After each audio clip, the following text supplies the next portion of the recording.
1-2-1-2, Rebel Tedtv here, and yeah, it's over. Now it's over. 4-1, Celtics win the gentleman's sweep. The Celtics win their 18th title. They won the 2024 NBA Finals, their first championship since 2008, and yeah, Jaylen Brown got MVP. But should he have got MVP?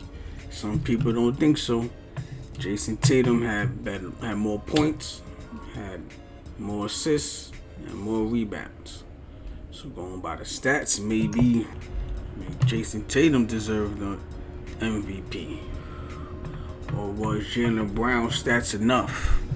And the defense he played on Luka, is it that pushed him over the edge that made him get MVP? A lot of people were saying this is Jason Tatum team and all that. Jason Kidd tried to stir the pot, but was he stirring the pot or was he telling the truth? He said Jaylen Brown was a better player, right? Or something like that. I don't know. Somebody say in the comments what Jason Kidd did to try to stir the pot or whatever. But who was it? I think he said Jaylen Brown was the best player. Well, Jaylen Brown got MVP, so was he stirring the pot? Or was he noticing something that other people didn't notice at first? I don't know. Let me know in the comments. And this duo played the most games together before getting the title. The most games together out of any duo in history. 107 before getting the title. I mean, sometimes it takes a little time to get where you need to go. Sometimes you gotta make some trades, like getting Kristaps Porzingis. And I ain't gonna front. I don't like the Celtics, but I fucks with Jaylen Brown, and I like KP. I like Porzingis. I'm happy for him. He over here beat his old team too, a little poetic justice, a little bit. You know what I mean? He went for the Knicks. He was injured a lot on the Knicks. Yeah, I think he went to. I didn't get to Dallas. He went to the Wizards. He went to the Wizards. No, he went to Dallas. Matter of fact, he went to Dallas, and then he went to the Wizards, and then he came over to the Celtics. So he had a little bit of journey, but one of his old teams he got revenge on. Got that ring in him in the finals. I mean, that gotta be good for him. He gotta be feeling good. I'm glad of him with that. Now, I mean, on the other side of the ball, Luka was kind of doing this thing.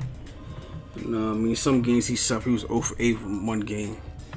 He wasn't really doing all that, but he was kind of doing the thing. He was doing that. But Kyrie, my man Kyrie was suffering, man. I don't even know what is going on. And Stephen A. Smith was going ham on him. I don't like Stephen A. Smith. But Stephen A. Smith was right. I gotta admit that. He was just talking just basketball, what's going on the court. Yeah, he was right. I don't know what's going on with my man Kyrie. It looked like the Celtics broke my boy Kyrie. They broke his brain. He can't get it together. He had like one good game this whole series. We thought he was gonna turn it around. He turned it around at one game, but I don't know. I think it was 1-2 games he had. He might have had 2 games, but man, I don't know what it is. Something gotta give my boy Kyrie. That's why they was asking, would Kyrie have been better if somebody else was over there, like if LeBron was over there instead of Luka? You know what I mean? Egging Kyrie on, you know what I mean, trying to break him out of this little stump, a little stupor that he was in going against Boston. You know, maybe LeBron would have been a little more helpful in that capacity.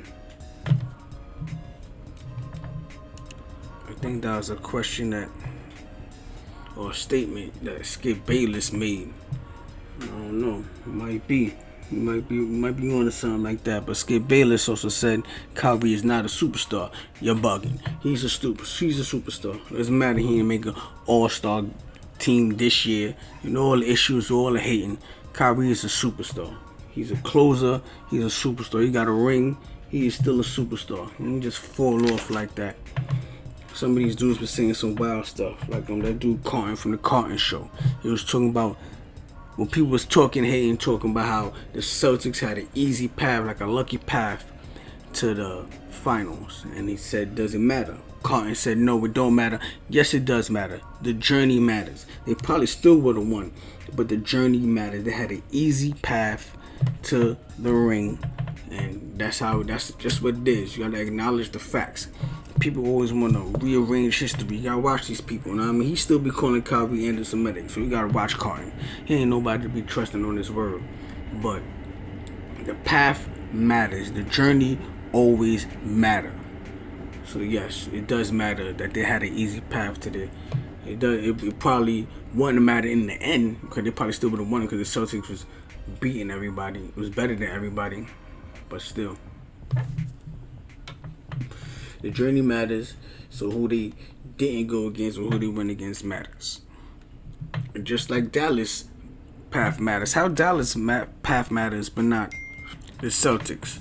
You're talking about how the Dallas Mavericks had a harder path and they was battle tested. So how their path matters, but the fact that the Celtics had an easy path, it don't matter. Yeah, it matters. They probably still don't beat them teams in the East anyway, but matchups matter. Timberwolves had the best defense. They talking about defense. Timberwolves had the best defense. The Mavs beat them. So everybody thought Minnesota was going to win or something like that. So, the path matters because matchup matters. Maybe if Embiid was a little more healthier, maybe they would have won. They would have been in the finals. Yes, because of matchups, maybe the Knicks. Who knows? The Knicks was balling out.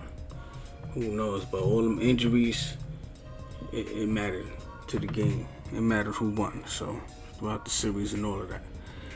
So I don't know. Maybe I'm making too much of a big deal out of it. You let me know. Do the path matter? You let me know. What's the future of the Celtics looking like and the future of the Mavs looking like? You got some young players. They're going to be there next season, but in the season after that, some of these players on the Celtics is going to get expensive. So, what's the future looking like for the Mavs? What's the future looking like for the Celtics? And do y'all think Jaylen Brown deserve MVP? Let a bro know. 1,